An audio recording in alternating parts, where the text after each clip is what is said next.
En este vídeo vamos a conocer las herramientas para la comunicación externa e interna en los centros educativos.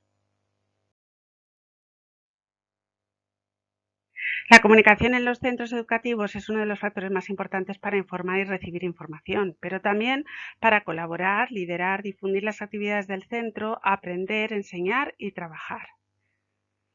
En este vídeo vamos a conocer las diferencias entre la comunicación interna y externa, cuáles son los principales canales, sus objetivos, contenidos y algunas fórmulas o netiqueta.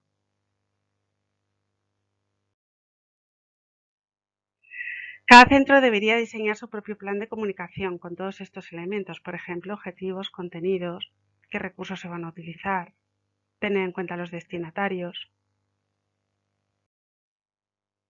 En muchos centros, además, ya se está promoviendo la creación de la figura de coordinador de comunicaciones o de redes sociales, tanto desde los centros como de las consejerías y del ministerio. Pero lo cierto es que esta labor suele recaer casi siempre en los equipos directivos, los coordinadores TIC o en la jefatura del Departamento de Actividades Complementarias y Extraescolares. La comunicación interna es la que se realiza desde el centro hacia todos estos agentes de la diapositiva, docentes, alumnado, familias o entre ellos. La externa es la que se dirige al resto del entorno, a empresas, instituciones, para dar a conocer las actividades realizadas en el centro o su oferta formativa, por ejemplo.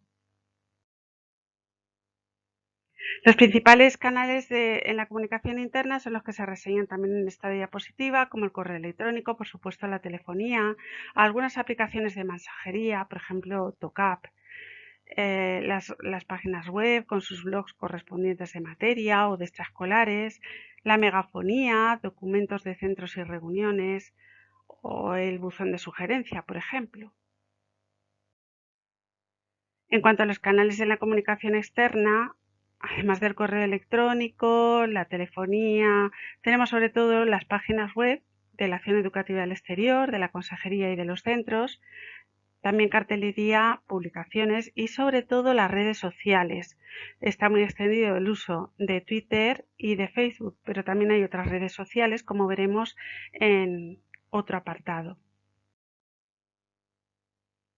El principal objetivo, por supuesto, es informar, pero también tenemos difundir, organizar la información, favorecer la convivencia y aportar cohesión al centro, por ejemplo.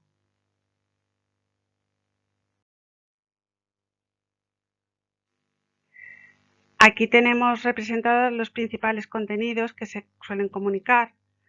Aparte de los comunicados, noticias, aparecen también las convocatorias, algunos formularios de consulta, por ejemplo, para evaluar una actividad como pueda ser una extraescolar, invitaciones a eventos, charlas. La etiqueta es el conjunto de fórmulas que se utiliza para respetar a las personas receptoras o respetar también la privacidad en, en las comunicaciones a través de la red o de Internet. Es muy importante la ley de protección de datos y para ello debemos hacer una serie de recomendaciones. Algunas de ellas aparecerán ampliadas en el documento que se adjunta con este vídeo en la plataforma. Debemos tener en cuenta que es muy importante expresarse con corrección, utilizar una buena ortografía, que los textos estén bien estructurados, la precisión, la brevedad y la concisión, utilizar la imagen institucional o cualquier recomendación que realice la consejería. Por ejemplo, algunas piden que no se acorte el nombre del centro, que se utilice el nombre completo, Instituto Español y el nombre del centro, por ejemplo, o Colegio Español, etc. El tono debe ser cordial, no impositivo. Es importante no utilizar un texto completo en mayúsculas porque hacerlo así sería equivalente a gritar. Muy importante también para mantener la privacidad, pixelar los rostros. Podemos promover el uso de avatares entre el alumnado, por ejemplo. Usar emoticonos de forma respetuosa y también para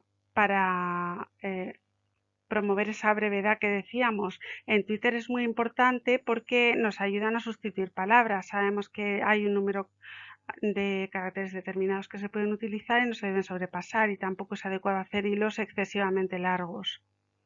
Es muy importante usar fórmulas de salud y despedida, la imagen institucional en los logos o en el perfil de la red, por ejemplo. Evitar discusiones y curar los contenidos. Muy adecuado utilizar etiquetas. Como decíamos, es importante que se revise el documento porque aparecen en él indicaciones más precisas. Por ejemplo, se habla de algunas herramientas con las que podemos pixelar las imágenes tanto en los vídeos como en las fotografías.